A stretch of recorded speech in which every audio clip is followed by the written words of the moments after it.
بسم اللہ الرحمن الرحیم۔ ناظرین کرام، رزق میں تنگی ان چند چیزوں کی وجہ سے آتی ہے۔ صبح سورج کے طلوع ہونے تک سوتے رہنا، نہانے والی جگہ پر پیشاب کرنا، مہمان کے آنے پر ناراضگی کا اظہار کرنا، 40 دن سے زیادہ ضروری بالوں کا نہ کاٹنا، قبرستان کے اندر ہنسنا اور رات کو جھاڑو لگانا، مغرب اور عشاء کے درمیان سوتے رہنا، ٹوٹی ہوئی کنگھی کا استعمال کرنا، الٹا سونا، بیت الخلاء میں بیٹھ کر باتیں کرنا،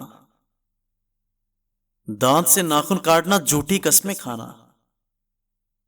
مہمان کے گھر آنے پر ناراضگی کا اظہار کرنا،